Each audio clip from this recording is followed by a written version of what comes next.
Action.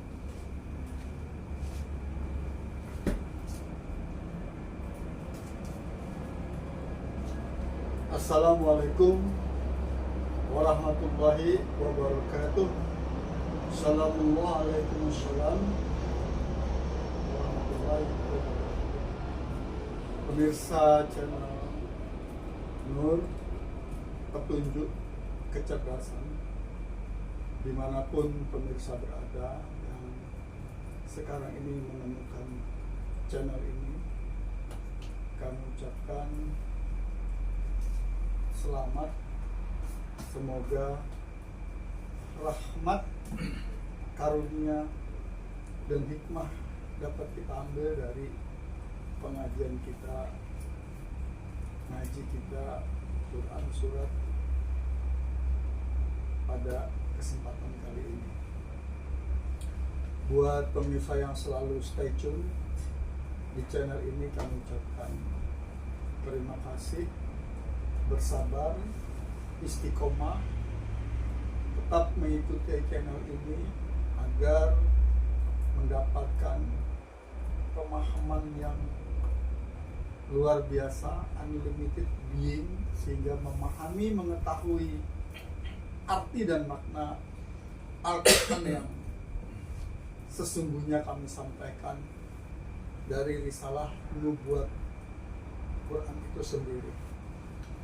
Dan pemirsa yang baru bergabung, kami harap setelah mengikuti video ini mau membuka video-video kami sebelumnya, syukur-syukur dari awal, agar tidak gagal paham, karena banyak sekali perbedaan arti kata Arabiknya. Karena memang Al-Quran itu diturunkan dalam bahasa yang sangat mudah dimengerti oleh siapa saja, oleh manusia di muka bumi, dengan bahasa Al-Quran itu sendiri, yaitu lisanun Arabiyyun. Pada kesempatan video kali ini kita masih membahas peradaban manusia berdasar Al-Quran Karim, Al-Quran Azim, yang akan mewarnai seluruh peradaban dari awal hingga akhir kelak. Dan kita tidak tahu kapan akhirnya, seperti juga kita tidak tahu kapan awalnya. Tetapi secara sejarah kita paham titik kulminasi risalah nubuat Ahmad menjadi Muhammad sejak 1443 Hijriah, tahun Hijriah yang lalu, yaitu sejak tahun gajah 12 Rabiul Awal. Itulah 1 Hijriah. Seperti biasa, ngaji kita kali ini dibawakan oleh Bapak Dwi Yuliat Ettedi dengan gelar yang dijumenengkan oleh Prabu Yan Santang, yaitu gelar Pak Dwi Yuliat Ettedi adalah Prabu Jolo Jolo, yang artinya nanti akan diterangkan sendiri oleh Bapak Prabu Jolo Jolo. Pada beliau Al-Mukarram kami persilahkan. Terima kasih. Bismillahirrahmanirrahim. Assalamualaikum warahmatullahi wabarakatuh. A'udzu billahi minasyaitonir rajim. Bismillahirrahmanirrahim. Asyhadu an la ilaha illallah wa asyhadu anna Muhammadar Rasulullah. Allahumma sholli ala sayyidina Muhammad wa ala ali sayyidina Muhammad. La ilaha illallah. Inna sanulki alaika qawlan saqila. Hasbunallah wa ni'mal wakil. ni'mal maula wa ni'man nasir, wala haula wala quwwata illa billahil aliyyil azim. A'udzu billahi minasyaitonir rajim. Bismillahirrahmanirrahim. Bil qa'il kitabil karim. Walhamdulillahi rabbil alamin. A'udzu billahi minasyaitonir rajim. Bismillahirrahmanirrahim. Laqad ja'akum rasulun min anfusikum azizun 'alaihi ma 'anittum harisun 'alaikum bil mu'minina raufur rahim. Fa in tawallaw faqul hasbiyallahu la ilaha illa huwa tawakkaltu wa huwa rabbul arsyil azim. Raditu billahi rabba wa bil islami dina wa bi muhammadin nabiyya wa rasula. Rabbi zidni ilma warzuqni fahma waj'alni min ibadika sholihin. Rabbi shrahli Sobri wa yassirli amri wahlul 'uqdatam min lisani yafqahu qawli. Subhanaka la ilma lana illa ma 'allamtana innaka antal alimul hakim. Al-ayah.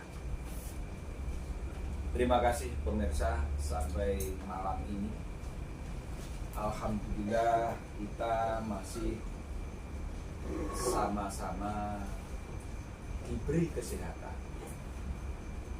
Alangkah bersyukurnya kita sampai saat ini. Yang lebih utama dan penting, sangat mendasar dalam diri kita adalah kesehatan secara akal dan pikiran kita, sehingga kita bisa mempergunakan itu, mendaya gunakan itu untuk tadarus, untuk belajar bersama tentang kandungan isi-isi kitab Al-Quran yang ada di Quran surat itu sendiri. Karena mengapa? Karena dalam hidup kita ini tidak bisa terlepas dari semua kejadian rasa yang melibatkan seluruh cipta rasa yang ada di dalam diri kita ini. Karena memang kita ini hidup. Itulah sesungguhnya sesuatu yang sangat esensi sekaligus substansi, hal-hal yang berkaitan dengan kehidupan itu sendiri. Karena apabila kita tidak menyadari itu mulai awal, maka kita tidak pernah bisa menggunakan segala apa yang telah diciptakan oleh Allah berkenaan dengan kejadianmu itu sendiri.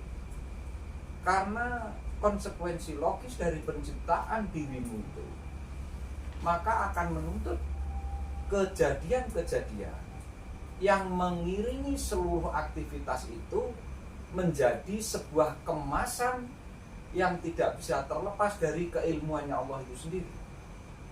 Itulah makanya kamu tidak bisa lepas dari hukum-hukum, ketetapan dan ketentuan yang oleh Allah telah dilekatkan dalam dirimu untuk sumber hidup itu.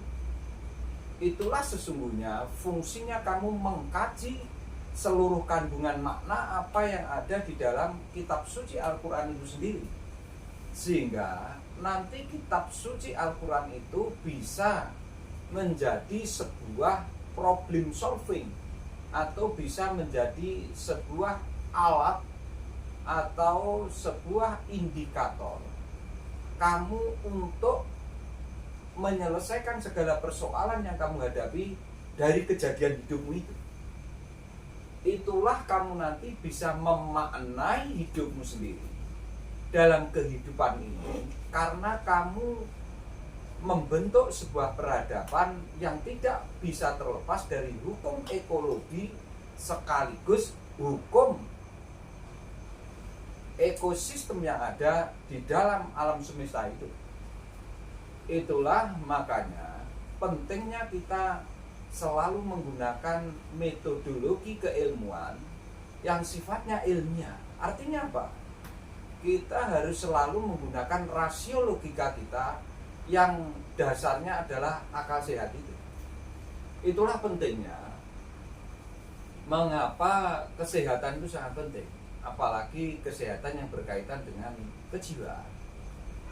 Itu lebih penting lagi, sekalipun kesehatan secara fisik juga tidak bisa kamu kesampingkan. Itu pemirsa. Makanya mengapa seluruh kemasan hidup itu sesungguhnya peradaban itu. Sehingga peradaban itu nanti akan melahirkan sebuah prinsip-prinsip hidup yang sifatnya wa ma arsalnaka illa rahmatan lil alamin. Gitu. Karena dasar awalnya adalah potensi yang telah kamu bawa sejak kelahiranmu itu adalah potensi tentang minat dan bakat yang berkaitan dengan harkat dan martabat setiap individu yang hidup itu. Itulah sesungguhnya kalau kamu nanti sudah bisa memecahkan itu semua, maka kamu menjadi seorang yang lengkap, atau seorang ulil albab, atau kamu menjadi salah satu insan kamil. Itu pemirsa. Karena ulil itu sesungguhnya dari kata-kata al-ulama. Jadi ulil itu dari situ unsurnya. Jadi ulil albab. Albab itu kamu memahami tentang ilmu sebab akibat atau ilmu asal usulmu. Itu sesungguhnya, sehingga menjadi ulil albab. Orang-orang yang selalu seperti Ali Imron. Kalau Ali Imron itu segala aktivitas hidupnya dia menggunakan akal pikiran, dan dia selalu menggunakan sumber-sumber yang berada dari nubuah, risalah, dan Al-Quranul Karim, Al-Quranul Azim itu sendiri. Itu pemirsa. Jadi begini pemirsa, kita kemarin kebetulan sudah membahas tentang artinya peradaban. Jadi sebuah peradaban itu sejak awal kita menyadari bahwa dalam kehidupan itu ada orang yang sifatnya mau membangun sebuah peradaban. Tapi jangan lupa bahwa di balik orang yang suka membangun peradaban, di sebelah sisinya juga ada orang yang selalu merusak peradaban itu sendiri. Karena itu adalah gandengan, seperti siang, malam, pagi, sore. Karena tanpa adanya imbal balik itu, maka tidak akan ada keseimbangan. Sehingga kalau memang adanya hanya baik aja, maka orang tidak akan tahu tentang hal yang tidak baik. Itu sebaliknya juga demikian. Orang ngertinya jelek aja, jadi kebaikan juga tidak akan tahu. Makanya Allah ini luar biasa.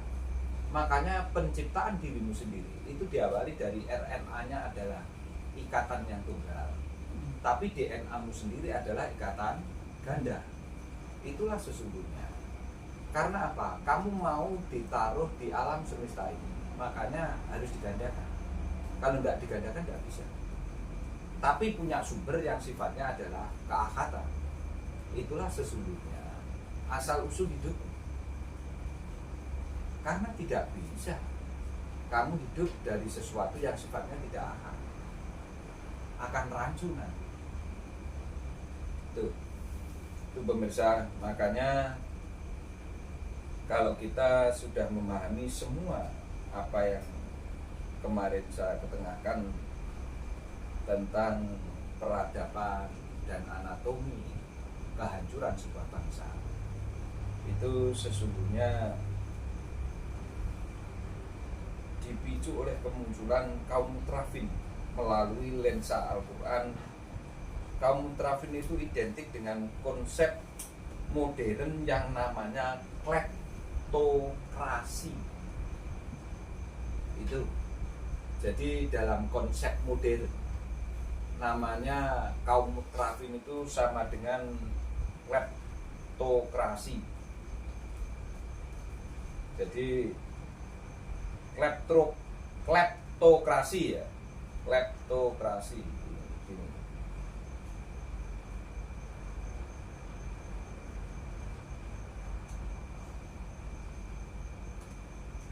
Apa Jo? Ngantuk Jo? Enggak, Oke, nek angop kok. anggap ya. Jadi kleptokrasi adalah sistem pemerintahan di mana para pemimpin menggunakan kekuasaan untuk mencuri kekayaan negara. Bayangkan, kekayaan rakyat sebetulnya ini ya. Jadi uang publik, pajak, sumber daya demi keuntungan pribadi atau kelompoknya, menjadikan korupsi yang dilembagakan dan terstruktur bukan sekedar penyimpangan biasa. Istilah ini berasal dari bahasa Yunani, artinya kleptes, pencuri, dan kratos, kekuasaan pemerintahan, yang secara harfiah berarti pemerintahan pencuri. Bayangkan, tapi bahasanya keren, kleptokrasi namanya. Keren menurut kita bahasa Indonesia, kalau Iya. di sana ya tetap aja maling. Iya, jadi ciri-ciri kleptokrasi itu seperti ini: penjaraan aset rakyat, pemimpin mengambil, karena gini, bahasa negara dengan rakyat ini beda. Negara ini adalah pejabat yang mewakili rakyat untuk mengurus seluruh Kebutuhan rakyat. Itu namanya nanti pejabat negara. pejabat negara. Lah negaranya itu merupakan wadah gitu aja. Itu sesungguhnya. Dan rakyat isinya. Lah rakyat itu ya isinya menyeluruh itu. Sehingga pemimpin mengambil uang publik, pajak atau sumber daya alam untuk memperkaya diri sendiri dan kroninya. Lah ini bahayanya. Makanya ini saya bahas. Terus manipulasi hukum dan politik, pejabat memanipulasi sistem hukum dan pemilu untuk mempertahankan kekuasaan dan menutupi kejahatan mereka. Karena mengapa? Karena begini pemirsa, orang yang telah menjabat, maka dia akan menguasai seluruh sistem yang ada di pemerintahan itu. Lah rakyat itu tidak ngerti tentang sistem itu. Itu loh. Makanya rakyat itu dibodohkan terus selama ini. Memang tidak boleh pinter. Yang bodoh. Iya, artinya kita dilarang untuk menggunakan seluruh critical thinking kita yang menggunakan metodologi akal sehat. Itu memang tidak boleh, karena akan mengganggu Kenyamanan Nah, itu. dan kenikmatan. Terus pencucian uang, kekayaan curian sering disembunyikan di luar negeri melalui jaringan perusahaan lepas pantai dan investasi properti mewah. Nah ini sudah terjadi belum? Kalau al ulama warasatul anbiya, dia mau begitu emang gue pikirin. Ya. Tapi untuk orang-orang yang akan ke situ dari barisan al ulama warasatul anbiya, alangkah indahnya. Ya, pinter loh naik mau ke sana. Ya. Jadi mengorbankan rakyat, kebijakan yang diambil merugikan masyarakat luas karena fokusnya adalah keuntungan pribadi elit penguasa. Nah itu jangan betul Mas, ini harus di Betul. Oh, betul itu ya? Saya ngerti. Oh, Kan saya dulu bekas pejabat. Cuman saya Jadi- pensiun dini. Jadi banyak ya, kalau dulu di Filipina itu Pinoy Aquino. Aquino sampai tidak boleh dimakamkan di sana. Itu memang benar, hukumannya harus seperti itu. Terus kalau Najib Razak itu di Malaysia, sekendal 1 MDB ini ya, sering disebut sebagai contoh penting kleptokrasi. Ada B. Terus di banyak lah ya, artinya kita harus membuka seluruh wacana kita, Marcos. meluaskan pemikiran kita ya, termasuk salah satunya itu banyak, sebetulnya banyak. Terus dampak kleptokrasi merusak kepercayaan publik, melemahkan institusi, menghambat pembangunan dan menciptakan oligarki yang menguasai sumber daya alam. Oligarki apa sih? Oligarki ya sama dengan kleptokrasi. Gini, kleptokrasi itu sebetulnya sistemnya. Kalau setahu aku kleptokrasi itu pencuri. Ya sistemnya Mas itu. Karena sejak awal memang itu gitu. Jadi mental, attitude-nya. Kleptokrasi itu lebih ke attitude. Kalau oligarki itu kumpulannya, corone pelumase ben siklusnya bisa berjalan kan dia harus membentuk ekosistem dan Attitude makanan apa? Attitude itu mental sebetulnya. Jadi attitude itu gini ya, nek wong Jawa ciri wanci ginawa mati. Jadi sesuatu yang telah lekat di nalurinya, bukan nurani. Karena naluri bawaannya manusia kabeh serakah. Pengen sugih dhewe. Lah jenengan kok baru sadar. Jenengan kan asalnya kok kewan, Mas. Setelah 4 bulan baru nanti muncul kemanusiaanmu, Mas. Kan attitude, apa itu attitude? Ya itu tadi kehewanan. Jadi attitude itu potensi mendasar dari apa yang ada di dalam dirimu. Jadi potensi minat dan bakat mendasar yang memang sejak awal ada di hewan. Dan itu juga ada di manusia. Cuma manusia nanti tidak seperti hewan. Dia ditempel dengan 7 lapisan itu yang membedakan. 5 lapisan Mas sebetulnya. Ya. Jadi alladzi ja'ala lakum sam'a wal absara wal afidah qalilan ma tashkurun. Kan sebetulnya itu. Lah afidah nanti menjadi fadlun, fadil itu. Afidah itu dari kata-kata mufradnya itu jamaan fu'ad. Jadi menjadi afidah. Nek fadlun, fadl itu nanti menjadi sebuah kalimat perintah. Fadl. Itu pemirsa. Wah ini nanti saya malah bahas ya itulah. Yang penting sedikit banyak kita ya nggak pinter, makanya aku pengen ngaji, menyadari nggak pinter tuh. Kalau ada kesalahan, toh kalau memang apa yang saya ketengahkan ini ada salahnya, maka nyuwun sewu jenengan benarkan. Tapi syaratnya satu, benarkan dengan Quran surat, jangan dengan yang lainnya. Sehingga kita nanti bisa mengadu argumen mana yang lebih realistis, mana yang lebih rasional. Itulah sesungguhnya fungsinya akal pikiran. Itu makanya mengapa manusia itu dikasih mulut. Sama-sama anjing dikasih mulut, hewan dikasih mulut, tapi tidak seperti manusia. Hewan itu kalau pengen mempertahankan sebuah wilayah kekuasaan, ya perang Mas. Tapi kalau manusia tidak. Itulah jenengan kok ngerti hujah. Itu. Karena itu argumentasi. Mengetengahkan sesuatu. Makanya Ibrahim itu diuji oleh Allah, kecerdasannya, kelogikannya itu dengan sebuah kalimat. Ya, jadi gini aja. Saya ketengahkan bahwa Ibrahim diuji oleh Allah dengan sebuah kalimat. Ini Al-Quran ya. Jadi jenengan nanti bener-bener oh gitu maksudnya Prabu Jolo-Jolo gitu. Iya gitu ya.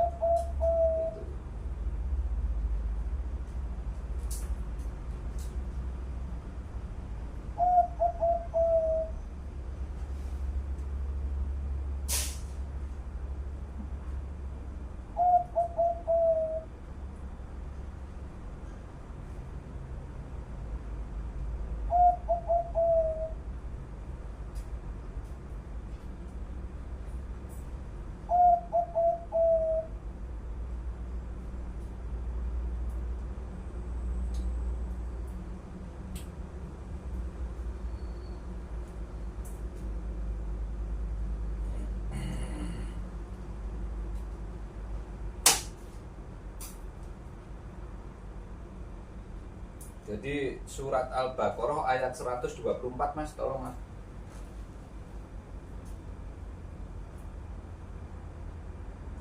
Jadi ini sesungguhnya, sehingga makanya Nabi Ibrahim itu bapaknya orang haji itu.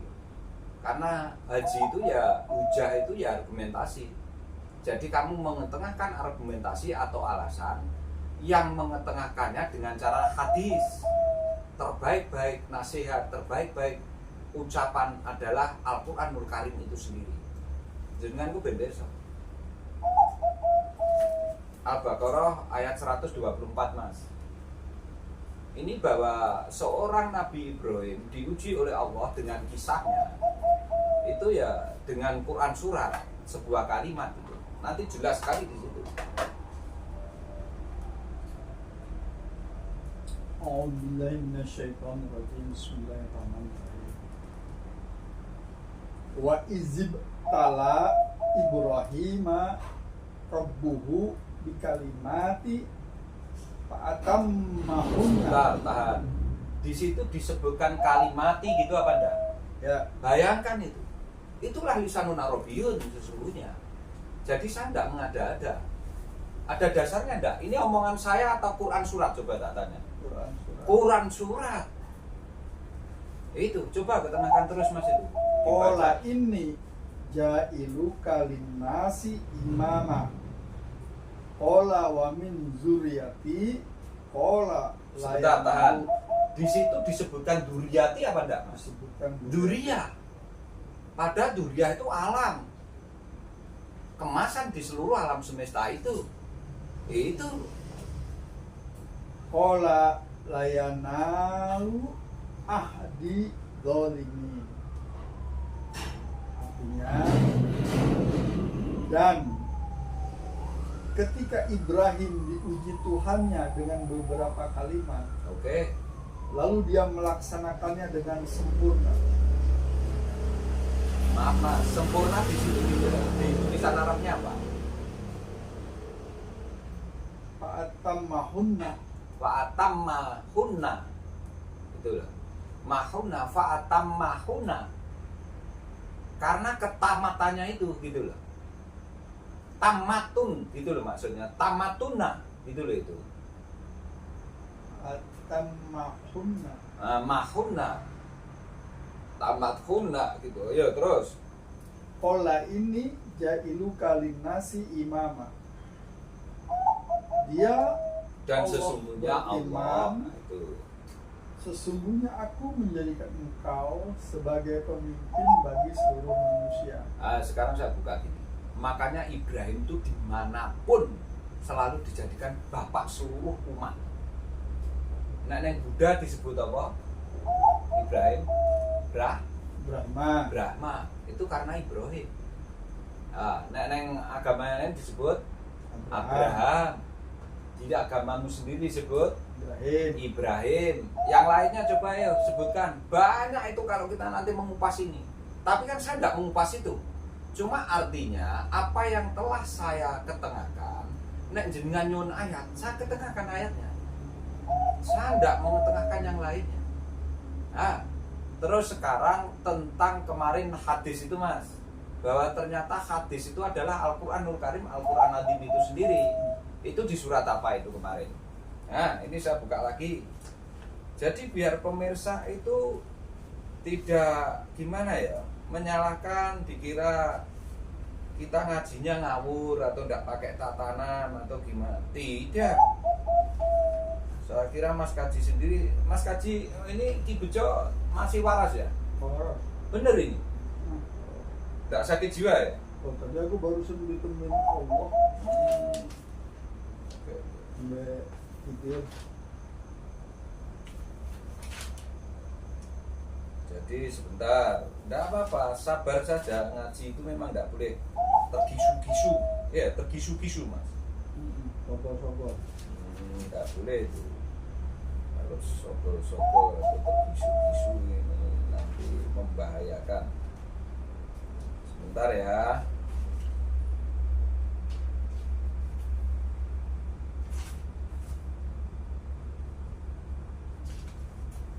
Karena karena nanti kalau saya ketik di Qurannya tidak pernah dijelaskan itu, dia tidak mau membuka itu. Ini harus nyari sendiri yang khusus ini. Sebentar, tenang saja. Nah, nantilah ketemu. Oh, ini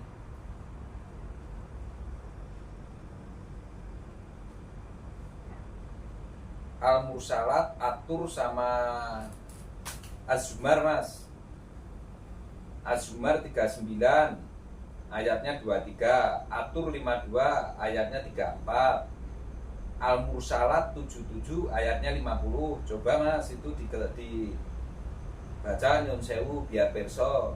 Lah nanti yang hadis itu jangan diartikan hadis, Mas. Sebaik-baik nasihat dan sebaik-baik firman itu loh. Sebaik-baik nasihat dan sebaik-baik firman adalah itu. Artinya hadis itu Al-Qur'anul Karim, Al-Qur'an Azim, di situ nanti diterangkan.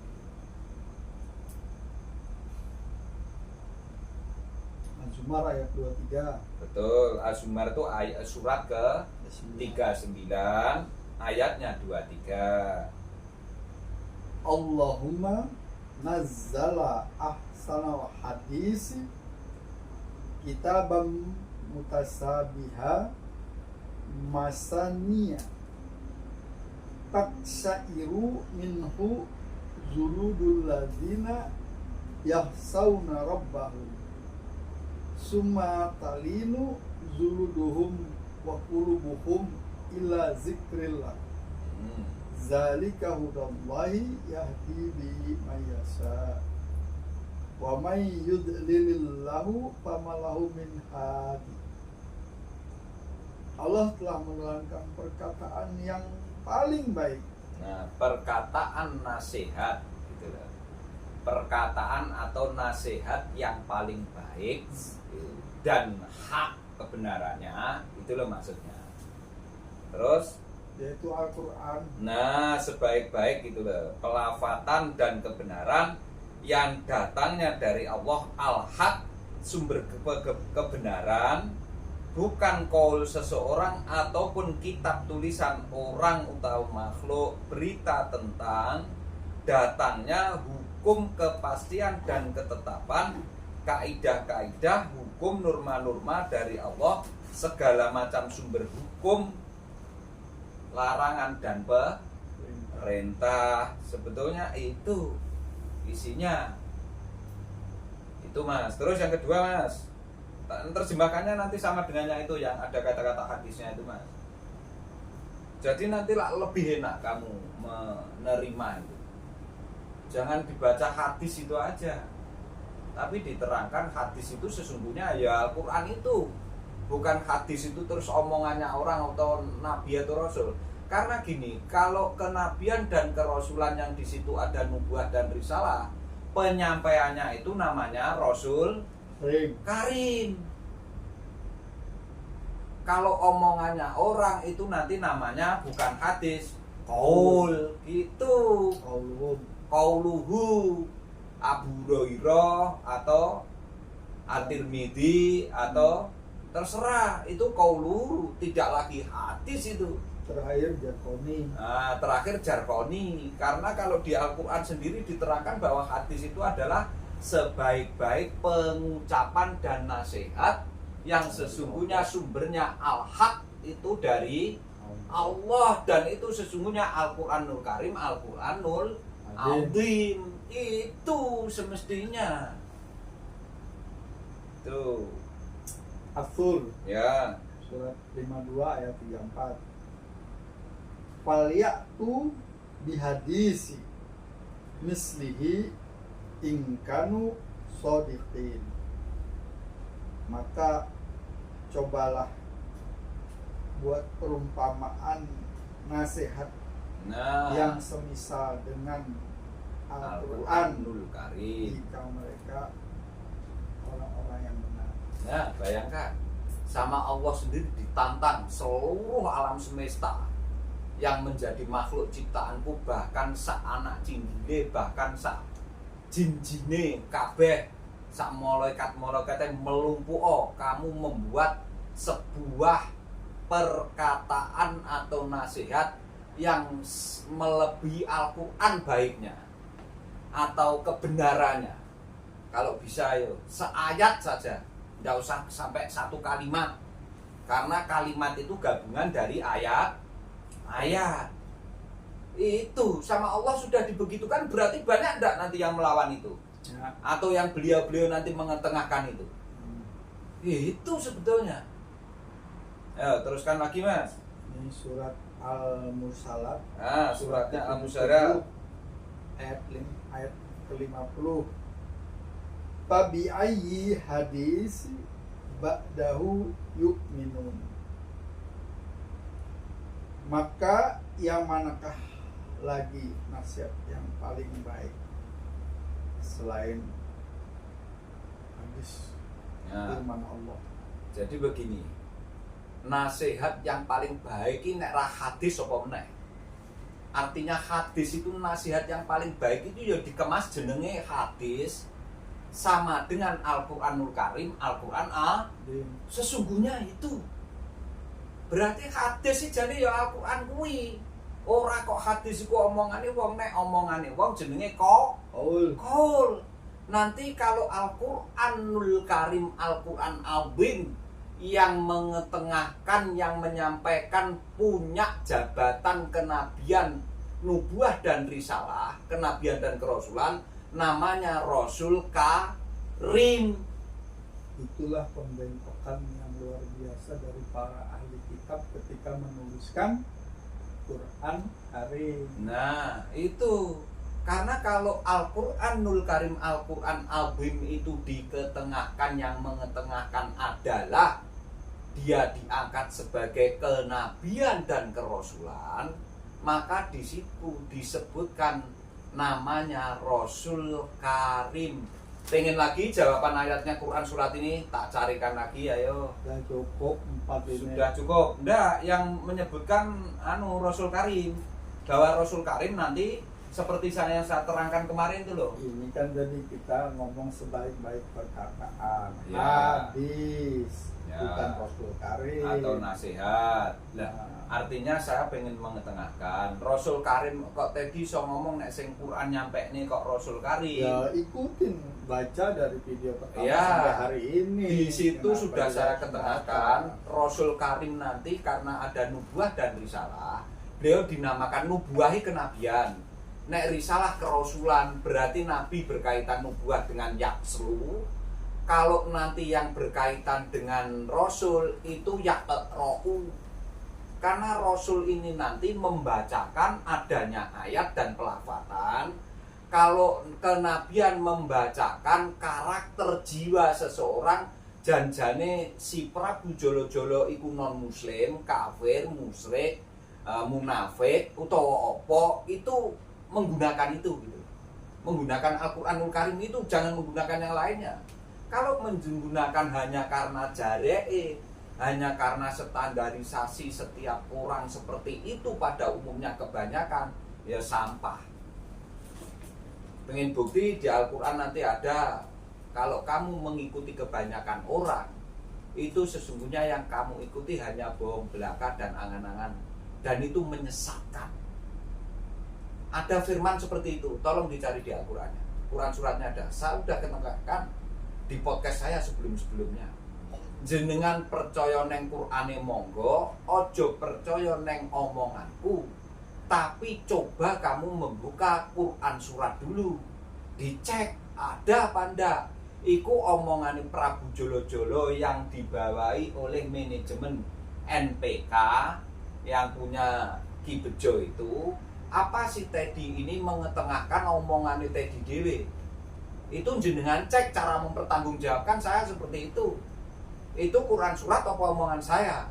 Nek omonganku rasa mbok gatek, aku ki yo makhluk. Aku yo duk nabi, yo duk rasul. Pangkatku paling khalifah. Dur-dure polko ittaqullah haqqatuqati. Tinggi lagi nanti menjadi insan kamil, ulil albab, paling muhsinin utawa mukhlisin. Gak iso al-amin, karena al-amin itu kenduweane Kanjeng Nabi Muhammad.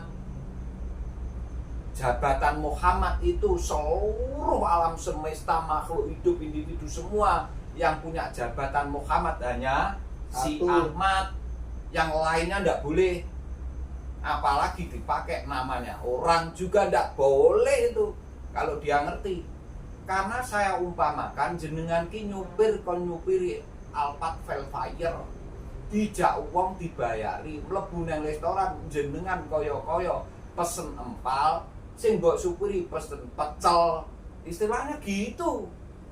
Karena kamu nggak tahu diri kalau kamu sebagai seorang khalifah, seorang hamba, seorang linasi, ya delok ngilo saya seorang hamba, seorang linasi, gak usah neko-neko pengen gawe sembarang kalire pangkate kenabian dan kerasulan, bukan derajat kita.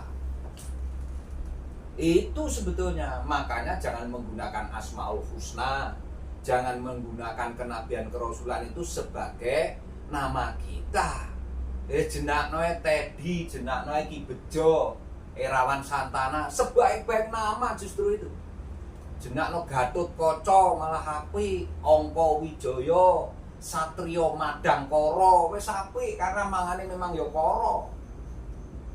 Itu loh. Itu pemirsa, bukannya gimana-gimana. Coba ngaji dengan analisis yang tepat, menggunakan rasio logika yang benar, dengan kesehatan akal pikiranmu.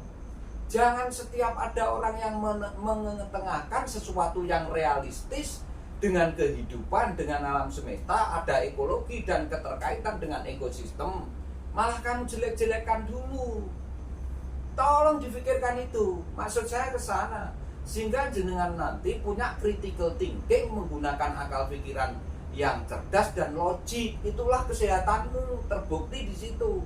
Dan belum kamu sudah menghujat yang ndak-ndak, ya lucu akhirnya. Selama ini yang kamu dapatkan kulit sampah itu, kayak buih di lautan, tendang angin ke sana ikut ke sana, ke sana ikut ke sana. Ndak punya indikator atau ndak punya integritas yang tinggi kamu. Apalagi mau menguasai tentang Quran surat secara komprehensif, jauh, ndak bisa. Mirsa Channel, Nur tunjuk kecerdasan. Kita lanjutkan di video berikutnya.